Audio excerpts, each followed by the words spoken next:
मनुष्य जीवन का लाभ है भगवान से प्रेम हो जाना।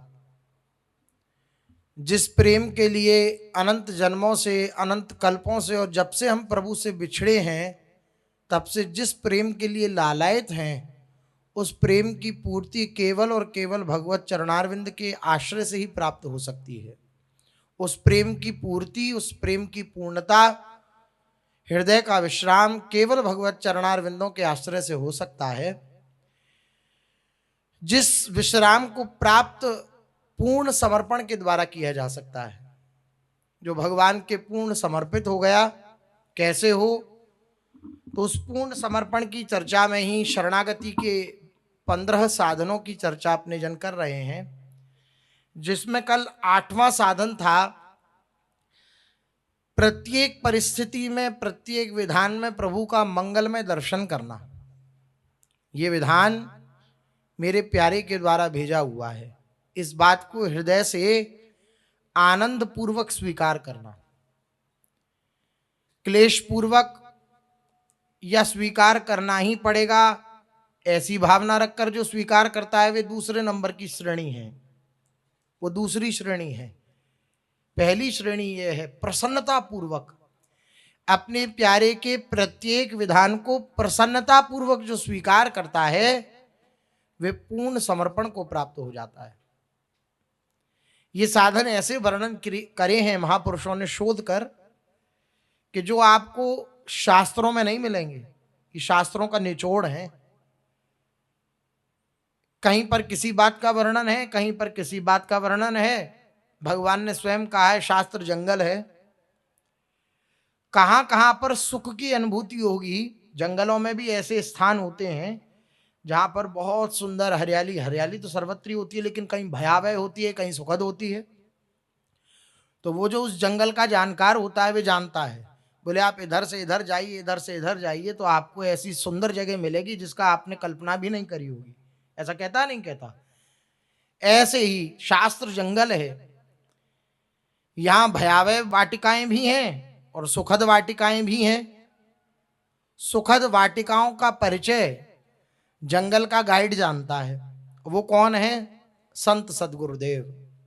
वे जानते हैं अच्छी तरह के कहां पर किस जगह इनको सुख की अनुभूति होगी।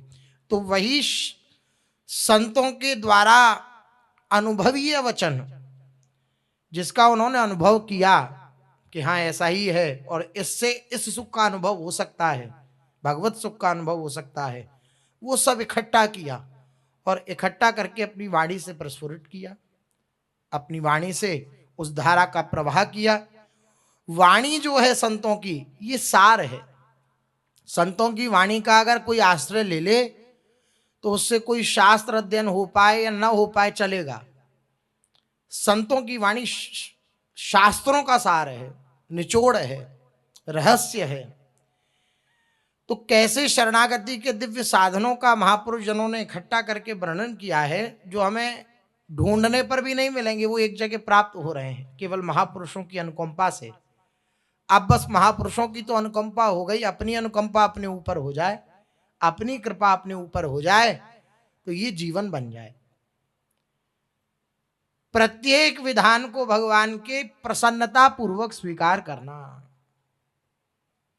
यद्यपि पहली बात स्वीकार करना ही कठिन है, क्योंकि स्वीकार वही कर सकता है जो कारण पे दृष्टि रखता है।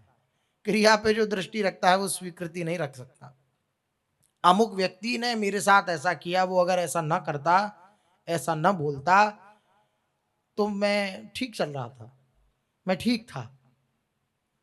अमुक व्यक्ति ने ऐसा किया, तो ये तो व्यवहारिक दृष्टि है।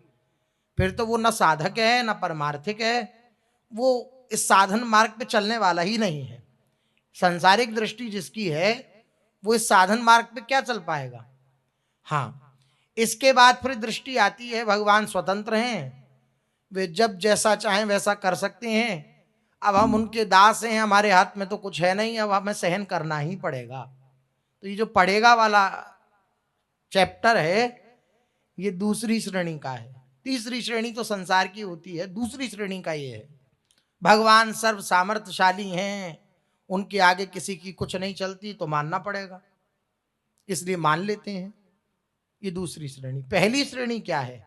प्रसन्नता पूर्वक ऐसा हृदय में अनुभव करके कि मेरे को परम अनुकूलता प्राप्त हो रही है। ये कह रहे हैं प्रभु के प्रत्येक विधान में परम प्रसन्न होना और अनुकूलता का अनुभव करना। भले ही दृश्य प्रतिकूल है लेकिन मेरे लिए बड़ा अनुकूल है। मेरे लिए किसके लिए? मेरी मन बुद्धि के लिए नहीं, मेरी भगवत प्राप्ति के लिए अनुकूल है। हम जहां भी बात करते हैं अपने मन बुद्धि को साथ लेकर के करते हैं। मैं बहुत दुखी हूं तो किसको साथ लेकर के हम ये बात बोले? मन बुद्धि को। मैं बहुत सुखी हूं, किसको साथ लेकर के ये बात बोले? मन बुद्धि को। इससे विलग होकर के बात करना हमें पसंद नहीं है। हमें पसंद नहीं है अर्थात मन बुद्धि को पसंद नहीं है। उनको अच्छा नहीं लगता कि हमें कोई इग्नोर करे। नहीं नहीं, तुम हमारे साथ बने रहो, तुम हमें देखते रहो, हम में तन्मय रहो, ये उनकी इच्छा रहती है। किनकी? मन बुद्धि की। हम किसके बस में हैं? मन बुद्धि के। और संत सदगुरुदेव की चोट कहां होती है? मन बुद्धि पर। तड़पन क्यों होती है? मन बुद्धि से प्रियता है इसलिए। विकलता क्यों होती है? मन बुद्धि मेरे हैं इसलिए। मन बुद्धि को पराया जान लिया, वे मेरे मित्र नहीं है, ऐसी बात हृदय में धारण कर ली, तो प्रत्येक विधान में प्रसन्नता का अनुभव हो। मन बुद्धि शरीर संसार से प्रियता के कारण भगवान के विधान में प्रसन्नता का अनुभव नहीं होता। अगर किसी भी विधान को देखकर जो हमारे जीवन में आया है, हमारे हृदय में क्लेश हो रहा है, अशांति हो रही है, पीड़ा हो रही है, दुख हो रहा है, बेचैनी हो रही है, तो इसका अर्थ यह है हम भगवान के पक्ष में नहीं है, मन बुद्धि के पक्ष में है। हम संत सदगुरुदेव के पक्ष में नहीं है, अपनी मन बुद्धि के पक्ष में है। क्योंकि संत सदगुरुदेव के पक्ष में रहकर कोई अशांत रह ले? असंभव। जिस क्षण आपके हृदय में क्लेश उत्पन्न हो, आप सच मानिए, जांच कर लीजिएगा, परम ज्ञानी हैं आप सब। अगर चाहें तो अपना रिजल्ट स्वयं बना सकते हैं, इतने चतुर हैं। तू बालक नहीं भरे हो सयानप, आचार्य चरण कह रहे हैं। तो जब इतना सयानप है तो काहे कृष्ण भजत नहीं के? अच्छी भली प्रकार से खूब कृष्ण का भजन क्यों नहीं करते हो? हम खूब बुद्धिमान हैं, अपना रिजल्ट स्वयं बना सकते हैं कि हमें किस बात में कितने नंबर मिलने चाहिए। लेकिन क्या है, रिजल्ट बनाने के लिए अंतर्मुख हुआ ही नहीं जाता, अंतर्मुख हो ही नहीं पाते हम। भाई मन की चालों को जो तो जब समझें, जब मन को देखें। जब मन के प्रति हमारा दृष्टा भाव ही नहीं है, देख ही नहीं रहे उसे, तो उसके सही गलत को कैसे देख सकते हैं? पहले अंतर्मुख होना पड़ेगा तो पता लग जाएगा। मैं यहाँ कमजोर हूं, यहाँ मेरे से गलती हो रही है, यहाँ मुझे सुधार करना है, यहाँ मेरे से सुधार नहीं हो रहा है, यहाँ मुझे प्रार्थना करनी है, प्रभु कृपा करो मेरा सुधार कर दो। बस अपने में ही लगा रहता है उपासक, उसको कहीं किसी बात की कोई फुर्सत ही नहीं है कि कुछ और वह करे। तो प्रसन्नता का अनुभव उसे ही होता है जिसका मन बुद्धि के साथ संबंध विच्छेद हो गया है। मन बुद्धि के साथ गाढ़ संबंध होने के कारण, अहंकार के साथ गाढ़ संबंध होने के कारण कि मैं भी तो कुछ हूं, ये संबंध ही भगवत संबंध नहीं होने देता। हमारे और भगवान के संबंध में अगर कोई आड़े आता है तो ये अहंकार है, शरीराभिमान। शरीराभिमान अर्थात शरीर से मैं पना, मैं ये शरीर हूं, मैं मन हूं, मैं बुद्धि हूं, ऐसी धारणा बैठ जाना, ये शरीराभिमान है। शरीर ही हैं, तीनों प्रकार के शरीर हैं, स्थूल सूक्ष्म कारण, उसी के अंतर्गत ये सब है, मन बुद्धि चित्त अहंकार आदि स्वभाव, और ये स्थूल शरीर। शरीराभिमान होने के कारण भगवान से अपनापन नहीं हो पाता, भगवान से संबंध नहीं हो पाता। और शरणागति के मुख्य साधनों में एक साधन यह भी है, भगवान से संबंध स्थापित कर लेना। अब जो अगली बात कह रहे हैं, नवी बात, तो यही है, प्रभु को ही अपना परम स्नेही पिता, परम वात्सल्यमयी माता, परम हितैषी बंधु, परम सुहृद सखा, परम कृपालु स्वामी, परम सहायक धन, परम उत्तम गति और परम प्रकाशकारी विद्या समझना एवं प्रेम पूर्ण हृदय से सदा उनके नाम गुण का श्रवण कीर्तन और स्मरण करना। ये नवी बात है। येन केन प्रकारेण भगवान से संबंध स्थापित कर लेना। इसमें दो बात है। हमारे निकट कोई भी आए, या तो मुंह से में भगवान का दर्शन करें कि माता रूप से मेरे प्रभु हैं, पिता रूप से मेरे प्रभु हैं, पुत्र रूप से मेरे प्रभु हैं, जो भी परिस्थिति आ रही है उस समय मेरे प्रभु हैं, या तो ये विचार करें, या सबसे संबंध हृदय से हटाकर केवल प्रभु को ही अपनी माता माने, केवल प्रभु को ही अपना पिता माने, केवल प्रभु को ही सब कुछ माने। होता क्या है? बोले श्री जी आपकी कौन? श्री जी हमारी सर्वस्व हैं। बोले ये कौन है? ये हमारे मित्र हैं। इनसे बात करे बिना दिन पूरा नहीं होता हमारा। माने हम उन चतुर शिरोमणि, नागर शिरोमणि और नागरता की राशि किशोरी को भी हम धोखा देना चाहते हैं। मार्ग में हम चलते हैं श्री जी का संबंध स्थापित करके हृदय में, लेकिन अनेक जगह अपने संबंधों को बांटते रहते हैं। अपने हृदय में झांक कर देखें तो कितनी जगह हमारा संबंध बटा हुआ है। अगर पूरी दिनचर्या में हमारी दृष्टि घूम रही है कि अमुक कहाँ है, अमुक व्यक्ति नहीं आया, अमुक से बात नहीं हुई, तो इसका अर्थ यह है आपका संबंध बट गया, प्रभु से नहीं रहा। अमुक को मैं संभाल दूं या अमुक से मैं प्रियता कर लूं, ये दोनों ही बात बंधन में डालने वाली है। अपने को संभाल लूं और अपनी प्रीतम से प्रियता कर लूं, ये बंधन को डालने वाली नहीं, ये मुक्ति प्रदान करने वाली बात है। अमुक से संबंध स्थापित कर लूं तो फिर बात बिगड़ जाएगी। वो क्यों नहीं आए, वो क्यों नहीं बोले, वो उसने क्यों नहीं कहा, उसने ऐसा नहीं करा, वैसा नहीं करा, तो ये सब प्रपंच है। और ये सब प्रपंच क्या है? काल व्याल को खायो, सब काल के द्वारा ग्रसित है। जिससे भी आप संबंध स्थापित करेंगे वे सब काल के द्वारा कबलित है, सब काल की झूठन है, सब खाया हुआ है। क्या करना है फिर? हमें केवल प्रभु से संबंध बनाना है। घरों घरों में ये सब श्लोक प्राय गाए जाते हैं, बचपन से हमने तो सुना ही है। त्वमेव माता च पिता त्वमेव, त्वमेव बंधुश्च सखा त्वमेव, त्वमेव विद्या द्रविणं त्वमेव, त्वमेव सर्वं मम देव देव। प्राय सब जगह ये श्लोक गाया जाता है, प्राय सबको याद है। हमारे समय में तो बालक बालक को याद था ये श्लोक, आपकी पता नहीं, लेकिन हम जब छोटे थे तो बालक बालक को याद था ये श्लोक। आज पढ़ो सबको। क्या कारण है? इसको क्यों इतना फैलाया गया? सारा संबंध प्रभु से मानना।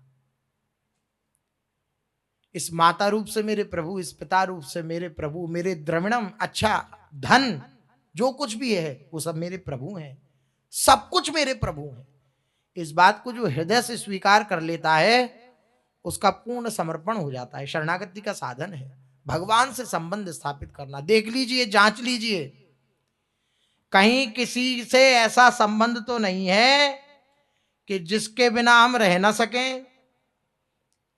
जो आंखें अगर मोड़ ले तो हम विचलित हो जाएं, बेचैन हो जाएं, तो सावधान, यही संबंध आपकी भगवत मार्ग में, आपकी भगवत प्राप्ति में बाधा उत्पन्न कर देगा।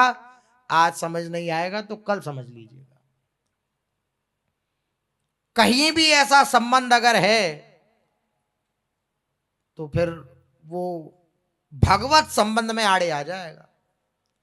प्रियाजू के प्रति पूर्ण समर्पण, उनके लिए विकल होकर के रोना, ये नहीं आ सकता। और एक सूक्ष्म बात बताएं आपको, कभी उस बीच में विकल होकर रोना भी आएगा ना, तो वो प्रतिकूलता जन्य रोना होगा। जिस वस्तु से, जिस व्यक्ति से, जिस परिस्थिति से हम प्रेम करते हैं ना, वो व्यक्ति, वो वस्तु, वो पदार्थ हमें ना मिले तो हृदय में बेचैनी होती है। उस बेचैनी में क्योंकि भगवत मार्ग के पथिक हैं तो रोना आता है।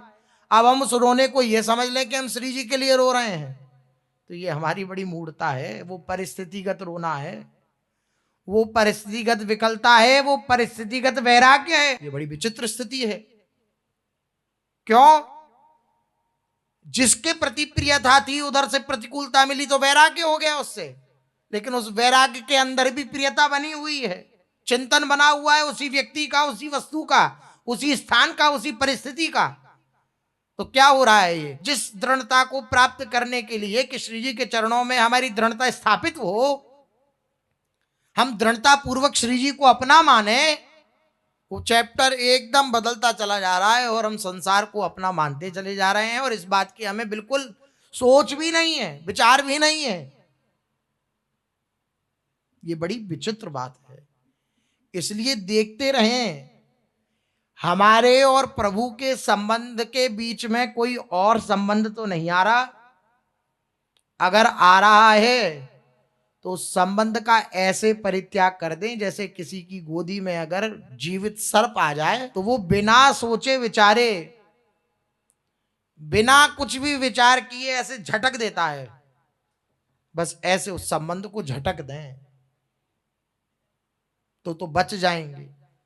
नहीं संभव हो पा रहा, नहीं मन साथ दे रहा कि उसका चिंतन छोड़ पाए तो भगवत भावना प्रारंभ कर दें।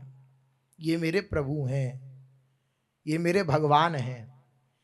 प्रभु से प्रार्थना करें, नाथ आपके लिए आया हूं, कहीं फंस ना पाऊं, आपके श्री चरणों के सिवा मुझे कोई प्यारा ना लगे, आप प्यारे लगो मुझे। मैं कहूं भी कि ये वस्तु पदार्थ मुझे प्राप्त हो जाए तब भी मुझे प्यार ना हो उस वस्तु पदार्थ से, आपके श्री चरणों में प्यार हो, ऐसा आप विधान करिए, भले ही मैं खूब चीखूं चिल्लाऊं। इतना छूट भगवान को दे दी जाए तो बच जाएंगे। वरना माया की ऐसी आंधी है, ऐसे विकट विकट स्वरूप धारण करके आपके सामने आ जाएगी कि आपको कब उड़ा के ले जाएगी पता ही नहीं लगेगा, बिल्कुल पता नहीं लगेगा। जब एकदम धराशायी कर दिया जाएगा ना माया के द्वारा, तब लगता है अरे किस लक्ष्य को लेकर मैं चला था और कहां फंस गया। क्या हृदय में भात धारण करके मैं इस मार्ग पर आया था और कहां फंस रहा हूं। ये भगवत कृपा होगी, भगवान का बचाना यही है, आपके हृदय में ये बात आ जाना। जहां ये बात आई वहां आप देखेंगे कि आप बचने लगे। लेकिन उस वस्तु, व्यक्ति, परिस्थिति पर ही प्यार करके उसमें बाधा उत्पन्न करने वाले जनों के प्रति अगर हम द्वेष भाव रखने लगे तो फिर व्यवहार के स्तर पर उतर आए, परमार्थ पर नहीं रहे, व्यवहार के स्तर पर उतर आए, परमार्थ फिर बनना कठिन है। अब मन हमें ये सिखा करके निश्चिंत कर देता, अरे हो जाएगा, जीते जी नहीं हुआ, मरने के बाद तो हो ही जाएगा। बस ये मन के प्रति दी हुई छूट ही ये हमें अनेक प्रकार के बंधनों में डाल रही है और डालती रहेगी। और फिर एक समय ऐसा आएगा कि आपके हृदय से ये भी बात निकल जाएगी कि मरने के बाद भी श्री जी मिलेंगे। इसका परिणाम होगा ये। सब काम श्रद्धा और विश्वास के साथ होता है। जब अशास्त्रीय आचरण, गुरुजनों के विरुद्ध आचरण होता है तो फिर जो हृदय में उनकी कृपा से ये बात जागृत भी हुई ना, निष्ठा जागृत हुई, उस निष्ठा के परिवर्तन में देर नहीं लगती है। क्योंकि आप इतने बड़े निष्ठावान या हम इतने बड़े निष्ठावान नहीं हैं और हम सोचें कि बड़ी से बड़ी आंधी आएगी माया की और हम अपनी निष्ठा में बने रहेंगे, तो संभव तभी हो पाएगा जब इनके चरणों का आश्रय होगा। इनसे प्रार्थना करते रहेंगे, देखो नाथ मैं फंस रहा हूं, देखो नाथ अमुक वस्तु, अमुक व्यक्ति, अमुक स्थान मेरा ध्यान आकर्षित कर रहा है, मेरा ध्यान खींच रहा है अपनी तरफ, मैं खिंच भी रहा हूं, आप बचा लेना। तो वो बचा लेंगे, बचा लेंगे, बचा लेंगे, बचा रहे हैं। और अगर उत्साहित होकर वह उधर ही तत्पर रहे, बात बिगड़ जाएगी। इसलिए ये बात कह रहे हैं, हमारे हितैषी, हमारा हित सोचने वाले अगर कोई बंधु हैं तो केवल प्रभु हैं, हमारा अगर कोई मित्र है तो केवल प्रभु हैं। देखिए, परम सुहृद सखा, ऐसे सखा प्राप्त होने के बाद किसी और सखा की आवश्यकता हो तो ये हमारी मलिन मन बुद्धि का चाल है। नहीं, उसका साथ न देकर हमें अपने मार्ग पर दृढ़ता पूर्वक चलना चाहिए। ये दृढ़ता मिट गई तो सब कुछ मिट गया। साधक की सावधानी हट गई तो वो साधक नहीं रहा, वो व्यवहारी हो गया। वो परमार्थिक नहीं रहा, वो व्यवहारी हो गया। प्रारंभ कृपालु, मुझे किसी की कृपा की आवश्यकता नहीं है क्योंकि मेरे स्वामी परम कृपालु हैं। इस बात को धारण करके कहीं किंचन मात्र भी आश्रय नहीं रह जाता उपासक का। वे दुख से दुख भरी परिस्थिति में हो या सुख से सुख भरी परिस्थिति में हो, वे केवल अपने प्रभु से संबंध स्थापित रखता है। नाथ, इस दुख से भी अगर कोई छुड़ाएगा तो आप, मैं किसी और की शरण में नहीं जाऊंगा। इस परिस्थिति से भी अगर कोई छुड़ाएगा तो आप, आपको 10 बार गरज हो, 100 बार गरज हो तो आप छुड़ाना, अन्यथा नहीं। बहुत सावधानी पूर्वक इस बात पर विचार करते रहना चाहिए कि पूरा जीवन जिनके श्री चरणों में समर्पित करने के लिए हम आए थे, कहीं अपने चिंतन को किसी और को तो नहीं दे रहे, कहीं किसी और से तो अपनापन नहीं कर लिया, कहीं किसी और के प्रति तो हमारी आसक्ति नहीं हो रही। अगर हो रही है तो फिर हमने सबको धोखा दिया, अपने कर्तव्य को भी छोड़ा, और जो कर्तव्य गुरु के द्वारा मिला हमें कि भगवत भजन करो, उस कर्तव्य को भी छोड़ा। तो जो कर्तव्यहीन होता है उसको बहुत बड़ा बाद में पश्चाताप लगता है और उसकी दुर्गति होती है, जो अपने कर्तव्य को छोड़ता है। भगवान ने गीता में अर्जुन से यही कहा, तू अपने कर्तव्य कर्म कर, निमित्त मात्र बन जा, करने वाला मैं हूं सब, तू केवल निमित्त बन जा। निमित्त बनना पड़ेगा। भगवान का लीला विलास है। कोई भी डायरेक्टर कोई फिल्म बनावे तो किसी की थोड़ी सी भी त्रुटि क्या वे सहन करेगा? आप बताइए। बहुत बढ़िया रंगमंच है, बढ़िया उसने कलाकारों को बुलाया और कलाकारों को बुलाकर उनको शिक्षा दी, प्रशिक्षण दिया। तुम इस समय ऐसी कला प्रदर्शित करके और ऐसी लीला करना, जरा सा भी अगर त्रुटि हुई उसमें तो वह लीला करने वाला या लीला कराने वाला उस त्रुटि को सहन करेगा? नहीं। ये भगवान का लीला मंच है, भगवान की खेल की भूमि है, क्रीड़ा स्थल है। भगवान किंचन मात्र भी कोई अगर क्रीड़ा में उनकी लीला में दखलंदाजी करता है तो भगवान को पसंद नहीं है। नहीं, निमित्त मात्र बनना पड़ेगा। आप न करने वाले थे, न हैं, न रहेंगे, लेकिन आपको निमित्त बनना पड़ेगा। इसलिए बहुत सावधानी पूर्वक अपने हृदय में झांक कर बार बार देखते रहें, कहीं किसी और से संबंध तो नहीं हो रहा। अगर कहीं और संबंध हो गया तो बात बिगड़ जाएगी, बिगड़ जाएगी, बिगड़ जाएगी। भगवान ने स्वयं कहा है गीता में, पितामहस्य जगतो माता धाता पितामह, वेद्यम पवित्र ओंकार ऋक्साम यजुरेव च, गतिर्भर्ता प्रभु साक्षी निवासः शरणम सुहृत, प्रभवः प्रलय स्थानम निधानम बीज मव्ययम। भगवान कह रहे हैं, इस समस्त जगत का धारण करने वाला और कर्म फलों को देने वाला पिता माता पितामह, जानने योग्य पवित्र ओंकार तत्व, ऋक् साम और यजुर्वेद, सबकी परम और चरम गति, सबका भरण पोषण करने वाला, सबका एकमात्र स्वामी, सबके समस्त शुभाशुभ का दृष्टा, सबके शुभ और शुभों को देखने वाला, सबका मूल निवास स्थान, सबका शरण्य, सबका सुहृद, सबको अपने से उत्पन्न और अपने में लीन करने वाला, सबका आधार, सबके सूक्ष्म शरीरों का निधान और कारण बीज मैं ही हूं, मैं ही हूं। इस बात को स्वीकार करें। अगर इनके सिवा किसी और को अपना माना तो फिर धोखा हाथ लगेगा, क्लेश हाथ लगेगा, अशांति हाथ लगेगी। और इस बात को मान करके सब कुछ प्रभु को माना और फिर अपने कर्तव्य का पालन किया तो आनंद ही आनंद होगा जीवन में, आनंद ही आनंद होगा। जो भगवान को इस प्रकार जान लेता है वे भगवान का ही भजन करता है और पग पग पर भगवान के इन स्वरूपों का अनुभव करता हुआ विलक्षण आनंद प्राप्त करता है। जिस आनंद की कभी वह कल्पना नहीं कर सकता था, उस आनंद का वह अनुभव करता है। ऐसे भक्त का हृदय भगवान का निवास स्थान बन जाता है। कैसे भक्त का? जो सब कुछ अपने प्रीतम को मानता है, सब कुछ अपने प्रभु को मानता है। स्वामी सखा पितु मातु गुरु जिनके सब तुम तात, मन मंदिर तिनके बसहु सिय सहित दो भ्रात।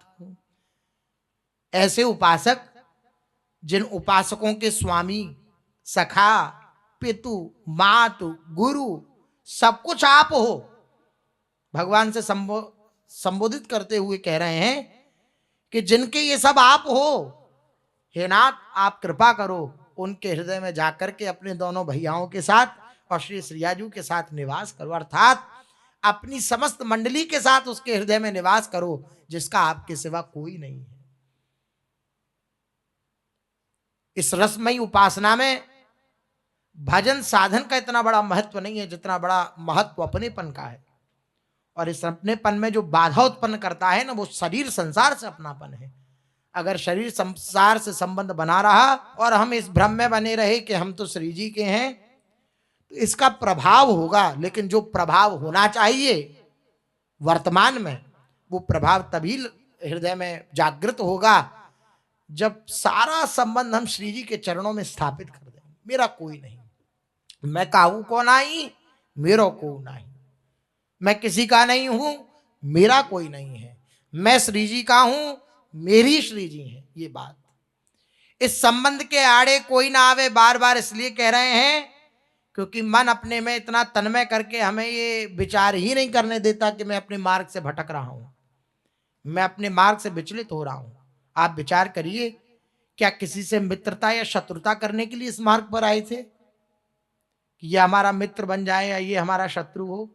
नहीं, जिसलिए आए थे, जिस दिन घर से निकले थे, कैसी व्याकुलता थी चित्त की, कैसी व्याकुलता थी हृदय की, वही व्याकुलता अगर जीवन भर बनी रहे तो बात बन जाए, जीवन भर बनी रहे। इसलिए एक महापुरुष के द्वारा श्रवण कर रहे थे, वो कह रहे थे पूरे जीवन इस बात का जरूर विचार करें कि जिस दिन मैं घर से निकला था क्या सोच के निकला था। हर समय इस बात का विचार रखे, जिस समय मैं निकला था घर से तो किस लिए निकला था? कोई मुझसे प्यार करेगा इसलिए निकला था, या श्री जी मुझसे प्यार करें इसलिए निकला था? श्री जी मुझसे प्यार करें इसलिए निकला। तो कोई मुझे गाली दे देता है, कोई प्रताड़ित कर देता है, तो मेरी तो वो मांग ही नहीं थी। लेकिन होता क्या है, मार्ग में चलते चलते हमारा मार्ग चलते चलते लक्ष्य भ्रमित हो जाता है और यहाँ का मान सम्मान की चाह अपने जन करने लगते हैं। वो मेरे से ठीक से बोले, वो मुझसे ठीक से बात करे, वो मुझसे ठीक व्यवहार करे, वो उसको ऐसा नहीं करना चाहिए था। आए थे हरि भजन को, औटन लगे कपास। ये स्थिति हो जाती है। क्यों हो जाती है? संबंध प्रभु के प्रति न होने पर। इसलिए शरणागति के साधनों में मुख्य साधन एक वर्णन कर रहे हैं, भगवान के प्रति संबंध, और संबंध के साथ उनके नाम रूप लीला का स्मरण, प्रेम पूर्वक स्मरण। जब उनके साथ संबंध हो जाएगा तो स्मरण करना नहीं पड़ेगा, स्वतः उनका स्मरण जागृत होगा, स्वतः उनका स्मरण स्फुरित होगा।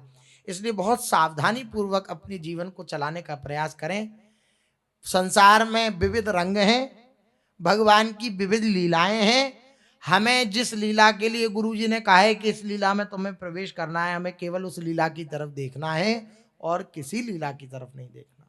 सब लीला मंच है भगवान के, जगन नाटक वैभव। भगवान विविध प्रकार की लीला इस रंग मंच पर कर रहे हैं। कोई सतोगुणमयी लीला, कोई तमोगुणमयी लीला, कोई रजोगुणमयी लीला, और त्रिगुणातीत लीला भी हो रही है।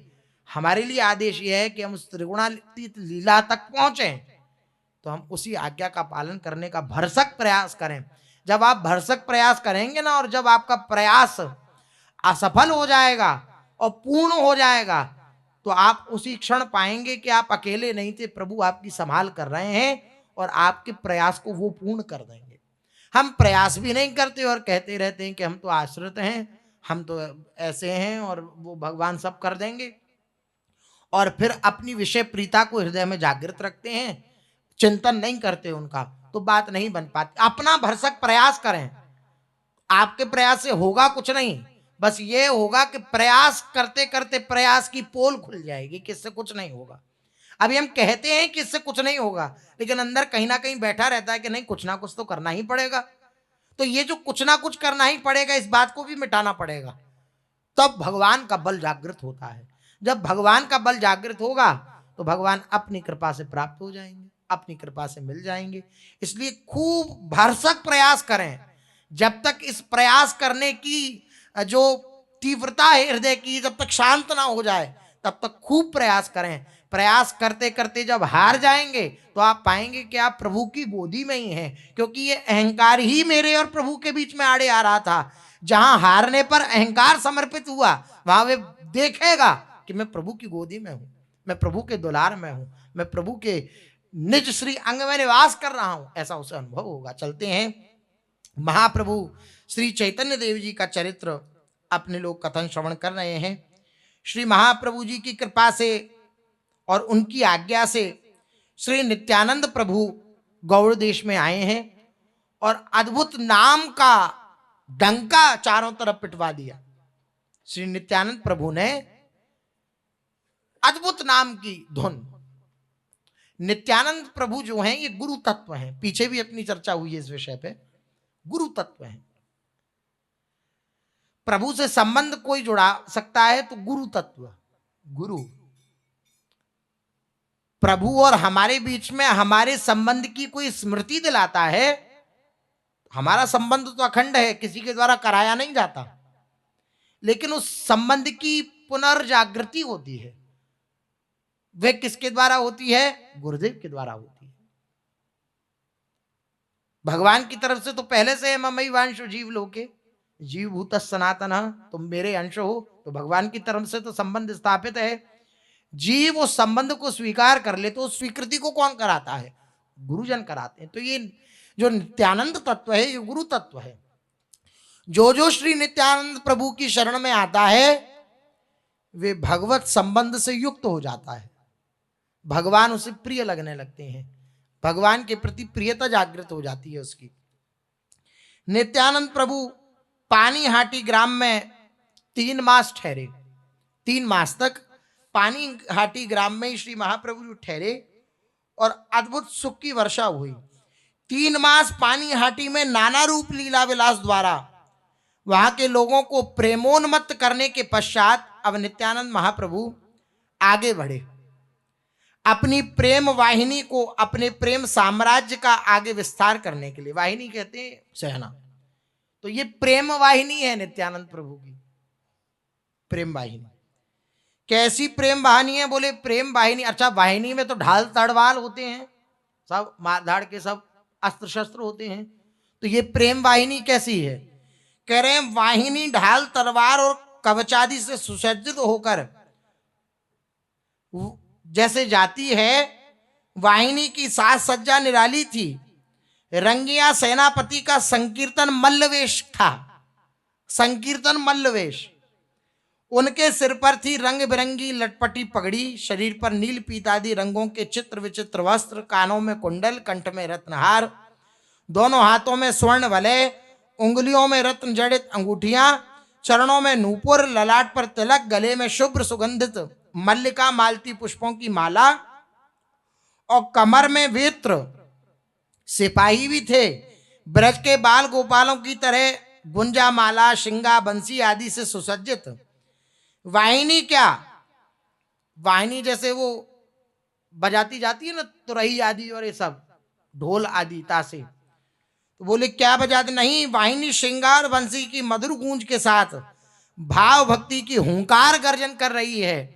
और ढोल ताशे क्या है? मृदंग, खड़ताल, ढप, ढोल, और बस नित्यानंद प्रभु आगे चल रहे हैं और उनके द्वारा प्रदत्त ही ये कीर्तन है जिसका सब गायन कर रहे हैं। श्री नित्यानंद प्रभु गायन करते जा रहे हैं। भज गौरांग कह गौरांग लह गौरांगिर नाम, जे भजे गौरांग चांद से है आमार प्राण। भज गौरांग कह गौरांग लह गौरांगेर नाम, भज गौरांग कह गौरांग। नित्यानंद प्रभु चारों तरफ उच्चारित करवा रहे हैं सबसे, सब गौरांग गौरांग कहो, सब गौरांग गौरांग कहो। जैसे हमारे श्री सेवक जी महाराज, वंश बिना हरि नाम हु लियो न जाके टेक, पावे सोई वस्तु को जाके है व्रत एक। देखिए कितनी सूक्ष्म बात ध्रुवदास जी ने कही। वस्तु की वही प्राप्ति कर सकता है जिसका एक व्रत है, एक प्रतिज्ञा है कि मुझे प्रियालाल चाहिए। कैसी प्रतिज्ञा श्री सेवक जी महाराज की? कभी हरि उच्चारण नहीं किया। वंश बिना हरि नाम हु लियो न जाके टेक, जिसकी प्रतिज्ञा है कि वंश के बिना हरि भी कभी उच्चारण नहीं किया, पावे सोई वस्तु को जाके है व्रत एक। सेवक सो सेवक न गुसाई हरिवंश सो। सेवक जी के जैसा कोई सेवक नहीं इस धराधाम पर कभी हुआ, और न हरिवंश चंद्र जी जैसे गुसाई इस धराधाम पर कभी नहीं हुए, ऐसा आचार्यों ने वर्णन किया है, रसिकों ने वर्णन किया है। आचार्य निष्ठा, गुरु निष्ठा, इससे ही काम बनता है। नित्यानंद प्रभु की दृढ़ निष्ठा है श्री महाप्रभु जी के श्री चरणों में, और सेवक भाव तो है ही। यद्यपि श्री महाप्रभु जी के प्राण ही हैं, बाहरी प्राण ही है श्री नित्यानंद प्रभु, लेकिन जैसे एक ही परम तत्व सेवक बनकर और एक तरफ सेव्य बनकर लीला परायण रहता है, इसी प्रकार की लीला यहां पर चल रही है। सेवक भाग नित्यानंद प्रभु के अंदर, और सेव्य बने हैं श्री महाप्रभु श्री चैतन्य देव जी। तो अपने सेव्य, अपने स्वामी की महिमा का गायन करना, यह सेवक की सबसे बड़ी रुचि होती है। सेवक की अपनी कोई रुचि नहीं होती। सेवक की अपनी रुचि हो तो वो सेवक नहीं है। रुचिले शुचि सेवा करे, सेवक कहिए सोई। सेवक कौन है? जो स्वामी की रुचि को लेकर के, रुचि को देख करके सेवा करे, वे सेवक है। अपनी रुचि को देख करके सेवा करे, मुझे तो इसमें रुचि है, मैं तो यही करना मुझे पसंद है, मैं तो यही करूंगा, तो फिर तो आप स्वामी हो गए, सेवक कहां रहे? सेवक की अपनी रुचि नहीं होती, यही सेवक की सबसे बड़ी महिमा है। इसलिए कह रहे हैं सबसे सेवक धर्म कठोरा। सबसे अगर कठोर धर्म अगर कोई है त्रिभुवन में, वो तो सेवक धर्म है। सेवक बनना बड़ा कठिन है। जो शिष्य बन गया वही सच्चा गुरु बन पाता है। जो सच्चा शिष्य बन गया, सदशिष्य ही सदगुरु बन पाता है। जो सदशिष्य है, क्योंकि जो सदशिष्य होगा उसका अपना अस्तित्व कोई नहीं होगा, और जिसका अस्तित्व समर्पित हो गया तो गुरु में और शिष्य में भेद नहीं रह जाता, वही स्वरूप हो जाते हैं वे। मुझ में और उसमें भेद नहीं रह गया किंचन मात्र भी। अस्तित्व जहां समर्पित हुआ, अस्तित्व का जहां समर्पण हुआ, वहां पर सदशिष्य सदगुरु बन जाता है। वही नाम, वही मंत्र, वही स्थिति भी उस शिष्य के अंदर। अब अभी तो हमें देखो, ये वस्त्र है किसका है? गुरुदेव भगवान का। ये तिलक किसका है? गुरुदेव भगवान। ये कंठी किसकी है? गुरुदेव। मंत्र जो दिया, जो हृदय में विराजमान है, वो किसका है? गुरुदेव भगवान का। तो ये सब तो प्राप्त हुआ, स्थिति भी प्राप्त हो जाती है। जो गुरु की स्थिति, वो समर्पित चित्त वाले उस अस्तित्व विहीन शिष्य की स्थिति हो जाती है।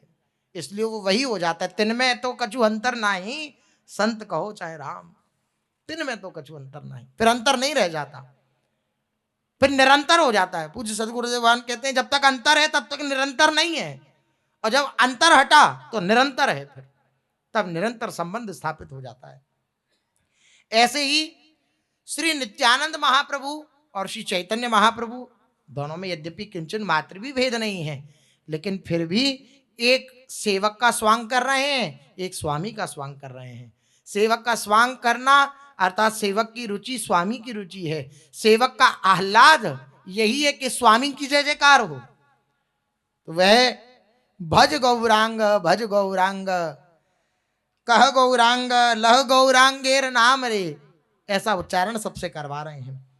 वाहिनी की रणनीति भी निराली है। रणनीति होती है ना वाहिनी की। जीवों के हृदय क्षेत्र पर अनादिकाल से अनधिकारिक रूप से अधिकार किए बैठे जो काम क्रोध मद लोभ आदि रिपुओं पर विजय प्राप्त करने के लिए लंबे चौड़े प्रवचनों का सहारा नहीं ले रही थी, नहीं शास्त्रीय विधानानुसार नरक के दंडों की तोप बंदूकों का भय दिखा रही थी, वे केवल नृत्य और कीर्तन और दैन्य और आरती भरी हरिनाम ग्रहण की याचना द्वारा उनके हृदय को इस प्रकार उद्वेलित करती जा रही थी कि उसमें आई प्रेम की बाढ़ को देख रिपुओं में अपने आप भगदड़ मच गई। जैसे पूरी स्ट्रेटेजी होती है ना कि भाई हम जा रहे हैं तो अब उसको ऐसे परास्त करना है, इस पे अधिकार जमाना है, इस किले को अपने बस में कर लेना है। तो बोले इस वाहिनी की जो पूरी प्रणाली है वो क्या है? बोले ये जो काम क्रोध आदि ने साधारण जीवों के हृदय में अपना डेरा डाल लिया है, तो बड़े बड़े प्रवचनों को सुनकर भी जिन्होंने अपना डेरा नहीं छोड़ा और बड़ी बड़ी साधना करने पर भी डेरा नहीं छोड़ा, तो वह ऐसे छोड़ेगा कि नृत्य कीर्तन नृत्य गान करके और बस भगवान नाम का कीर्तन करते हुए जैसे ही वह प्रेम उमड़ेगा तो उस प्रेम प्रवाह से डर कर इस काम क्रोध आदि की जो फौज है इसमें भगदड़ मच जाएगी अपने आप ही। केवल नृत्य कीर्तन नृत्य गान करके बात बन जाएगी। जो बड़ी बड़े साधनाओं से बात नहीं बनती, वो केवल भगवान के सामने नृत्य करके भगवान के नामों का उच्चारण करने से बन जाती है। श्री हरिराम व्यास जी प्रकांड विद्वान हैं, ऐसे विद्वान कि कोई भी उन्हें पराजित नहीं कर सकता, ऐसे विद्वान हैं। भगवान शंकर को आखिर में आकर के चेतना देनी पड़ी, ऐसे विद्वान हैं कि स्वयं भगवान शंकर को आना पड़ा, कोई परास्त नहीं कर सकता था, ऐसे विद्वान। लेकिन जब वृंदावन का रस उन्होंने चखा तो वृंदावन का रस प्राप्त करने की योग्यता की जब बात आई तो उन्होंने कहा कि मेरे को ये किसी साधना से प्राप्त नहीं हुआ। बोले नहीं कुछ तो आपने किया होगा, गन्यास करन्यास आदि कुछ तो किया होगा। बोले नहीं कुछ नहीं किया। नैन न मूंदे ध्यान को कियो न अंगन्यास, नाच गाए रास ही मिले बस वृंदावन व्यास। व्यास जी कह रहे हैं हमें तो बस नाचने गाने से ही रास में प्रवेश मिल गया। इनके सामने नाचना, इनके होकर के रहना, इनके सामने इनके होकर पड़े रहना, भले ही भजन ना बने, हम अपनी श्री जी के आगे पढ़े, कभी कहीं जाकर किसी से प्रपंच नहीं कर रहे, कहीं जाकर किसी के दोष गुणों की चर्चा नहीं कर रहे, नहीं भजन हो रहा, हम पढ़े हैं अपनी लाडली जो अपनी कुटिया विहार सरकार जहाँ पे हैं, जहाँ वो अपने लीला पारायण है, उन्हीं के सामने एकदम पड़े हैं चित्त। लो प्यारे आपके सामने हैं जैसे हैं, तो आप देखिए इसी से आनंद की स्फूर्ति हो जाएगी। लेकिन उन्हीं के बनकर कहाँ रहते हैं, हम तो बहुत जनों के बने रहते हैं, इसलिए दगा हो जाती है। वरना नैन न मूंदे ध्यान को कियो ना अंगन्यास, नाच गाए रास ही मिले। नाच गाकर मुझे रास में प्रवेश मिल गया। मैंने कोई तपस्या नहीं करी, मैंने कोई साधना नहीं करी, केवल इनके गुणों को गा गा कर नाचा हूं तो मुझे इनकी लीला में प्रवेश प्राप्त हो गया। व्यास जी की बात है, यही बात कह रहे हैं कि जब उस नृत्य कीर्तन से दैन्य और आरती भरी हरिनाम ग्रहण की याचना द्वारा उनके हृदय को, अर्थात जो इस नाम को इस प्रकार से ग्रहण करेगा, उनके हृदय को इस प्रकार उद्वेलित करती जा रही है ये प्रेम वाहिनी कि उसमें आई प्रेम की बाढ़ को देखकर ये जो काम क्रोध आदि रिपु हैं, ये सब रिपु अपने आप ही भागने लगे। इनमें भगदड़ मच गई कि ये तो बहुत बड़ी वाहिनी है, प्रेम वाहिनी, हम इसे परास्त नहीं कर सकते, हमारा भाग जाना ही उचित है, वरना अपने प्राणों से हाथ धो बैठेंगे। तो अपने आप भाग गए, काम क्रोध आदि अपने आप भाग गए। देखिए हरिदास ठाकुर के पास आई वह वेश्या उन्हें भ्रष्ट करने के लिए, लेकिन भगवान नाम का ऐसा रटन ऐसा रटन ऐसा रटन, 3 दिन 3 रात्रि बोले हम आपसे वार्ता करते हैं, अभी हमारा नियम पूरा हो जाए। और नियम लगभग 3 लाख नाम जप रोज हरिदास ठाकुर कर, 3 लाख नाम जप, 3 लाख नाम जप अर्थात 20-22 घंटा जप करना, 2 घंटा में अपनी दिनचर्या करना। लेकिन और नाम की संख्या बढ़ा दी, 3 दिन तक ना उठे, ना कुछ खाया, ना कुछ पिया, ना कोई अपनी दिनचर्या करी। बोले अगर मैं उठा तो ये जो है बोलेगी और मुझे इससे बोलना नहीं। तो ऐसा परिवर्तन हुआ कि वो हरिदासिनी बन गई। और हरिदास ठाकुर ने कहा अब तुम इन सब वस्त्राभूषणों को उतार करके और सफेद वस्त्र धारण कर लो और सफेद वस्त्र पहन करके इस कुटिया में जिसमें मैं रह रहा हूं इसमें तुम रहो, मैं अन्यत्र जा रहा हूं। ये जितने भी रिपु हैं इस प्रेम वाहिनी को देख करके दलमल के साथ भाग जाते हैं, टिक नहीं पाते। वो देखते हैं हमारे प्राण भी चले जाएंगे हम रहे तो। ये प्रभाव है इस नाम का, इस रूप का, इस लीला का, लीला के गायन का। नित्यानंद प्रभु नृत्य कीर्तन करते और प्रेमाश्रु विसर्जन करते, घर घर जाकर जन जन से हाथ जोड़कर गदगद कंठ से कहते, भाई एक बार कृष्ण कृष्ण बोलो, एक बार हरि हरि बोलो। एक बार, कैसी करुणा होती है महापुरुषों के हृदय में। एक बार हरि हरि बोलो, गौर भजो। और अगर तुम ऐसा करोगे ना तो मुझे बिना मूल्य खरीद कर सदा के लिए अपना दास बना लो। मैं तुम्हारा दास बन जाऊंगा अगर तुमने एक बार कृष्ण बोल दिया, एक बार हरि बोल दिया, एक बार गौर बोल दिया, तो मैं तुम्हारा दास बन जाऊंगा। अक्रोध परमानंद नित्यानंद राय, अभिमान शून्य निताई नगरे बेड़ाए।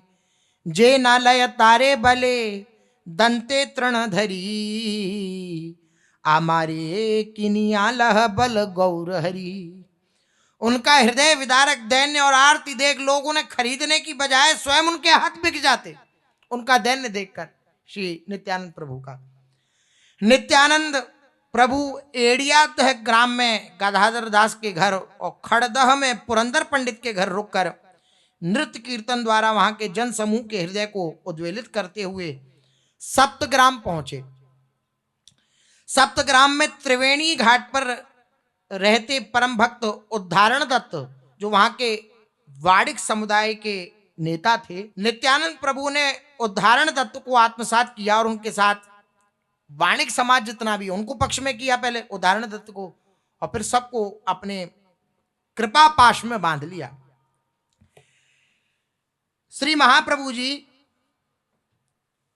पहुंचे खड़दह में। वहां चैतन्य दास और पुरंदर पंडित, इन दोनों भक्तों ने इनका खूब आदर सत्कार किया, इनके प्रचार प्रसार में योगदान दिया।